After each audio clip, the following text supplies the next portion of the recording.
this. It's 1980, and you're a tiny 14-year-old freshman girl who attends a school with the word piss in the name. You also love to smoke up that ganja on the daily. You decide to rip a fatty in the bathroom during school hours. Will you get caught? Are you gonna die, maybe? Who knows? So let's watch the video. Smoke weed every day. Man, such a nice day to be ripping a fatty from this big old doink.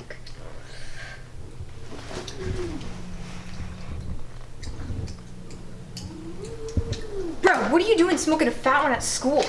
Bruh, what are you talking about? Give me your bag. You don't have the right. Bro, are you kidding me? I'm gonna call the police. I'm gonna take this to the Supreme Court. Good luck with that.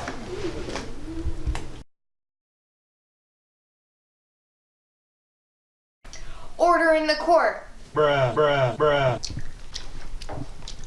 She's guilty! I hereby sentence TLO 1 year on probation for being a total lame-o and smoking a doob during school.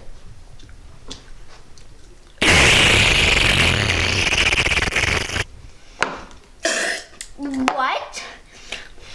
My TikTok fans are gonna miss me. Whatever.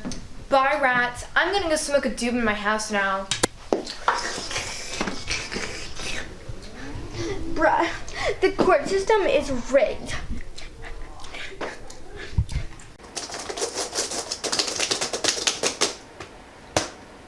So, you're probably wondering what you just watched, so I'm here to explain it for you. In 1980, a girl known as TLO and one of her friends were caught smoking in the school bathrooms at Piscataway High School in New Jersey. They were taken to the assistant vice principal's office to be questioned. One of the girls admitted to smoking, but TLO denied it. The vice principal then forcefully searched TLO's purse and found cigarettes, rolling papers, marijuana, and a list of people that owed TLO money. Police were contacted, and TLO was facing delinquency charges since she was only 14 years old at the time. TLO's lawyer said that the vice principal violated the Fourth Amendment by searching TLO's purse without probable cause. In 1985, the Supreme Court finally decided to hear the case and ruled that the vice principal did not violate the Fourth Amendment because he had reasonable suspicion. TLO was then sentenced to a year of probation. Now, after explaining that video, I'm going to show you another video of the guy explaining the same thing that I just explained. So, enjoy!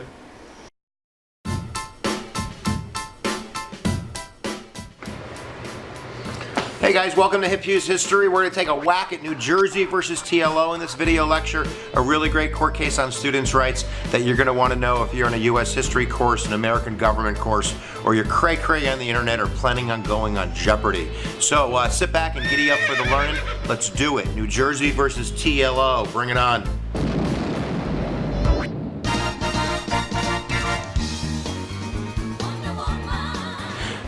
So once upon a time, this court case arises from the following facts. It's in the early 80s. We're in a high school in New Jersey. It's called Piscataway High School, and there's two freshmen that are going in the bathroom for a smoke. And what's odd about this story is they didn't even have to go to the bathroom to smoke. The students could smoke in school. They had like a designated area to smoke, but the girls decided to go into the bathroom and smoke.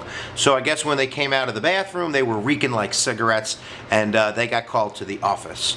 And this is where Ted Choplick, or Theodore Choplick, his name is Choplick, the vice principal, started interrogating the girls. And I guess the first girl kind of gave it up, and the second girl, TLO, we don't know her real name because it's, you know, a minor and such, was brought into a private office with Ted Choplick, the vice principal. So basically what occurred at that point is he was suspicious that, you know, she was lying because the first girl kind of already admitted it and she smelled like smoke. So he asked her for her purse and she refused, and he kind of took the purse for her, opened it up, and inside he saw rolling papers. So at that point, he decided to dig a little deeper, and it ends up that she's not only like a pot smoker, she's like a pot dealer.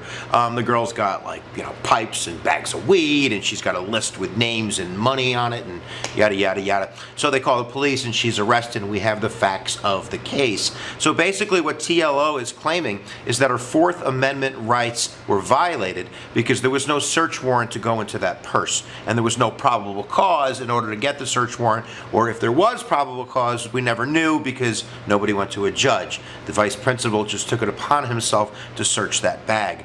And she's relying on court precedent. I mean, basically the idea of like Mapp versus Ohio, that if you don't have a warrant and you go in and you find evidence, that is excluded from trial, so they shouldn't be able to use the contents of TLO's purse. But we have a reversal of precedent. So in a sense, it's kind of an activist case because it's changing precedent, it's changing Mapp, but it's also basically a restraint case because it's not going to change the rules of the school. It's going to allow for the search. And what the court argues, and Justice White made the majority argument, was that, yeah, students do have an expectation of privacy. He kind of gives that ball up. He says that, look, obviously, when you go to school, you're not expecting to have some kind of full-scale body search or something like that. But he also says there needs to be a balancing test, and that's the magic words, with basically schools' ability to have law and order, to run classes, and to make sure that drugs and illegal activity isn't floating in the school that gets in the way of educational objectives. So it's a good old freedom versus order argument. And he says in this case we have to kind of land on the side of the school. So we're going to give preference to the school, and in a sense chipping away at the Fourth Amendment's probable cause search warrant clause.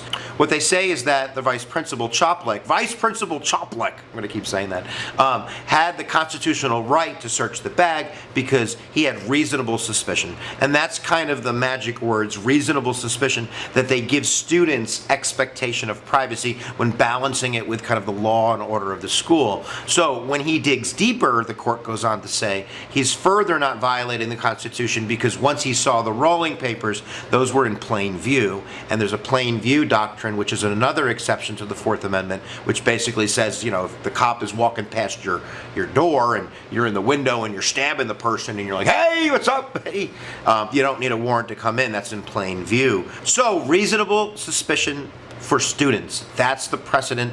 That's the court case, New Jersey versus TLO. So make sure, kids, if you're coming to school, you're coming to learn. You're not coming to sell dope. How about that? All right, guys, Fourth Amendment, giddy up for that. Join us next time as we do some other kind of learning on the YouTubes. Click my face and subscribe to Hip Hughes, and you'll save a pony. Don't you want to save a pony? Where attention goes, energy flows. Guys, we'll see you next time on the YouTubes.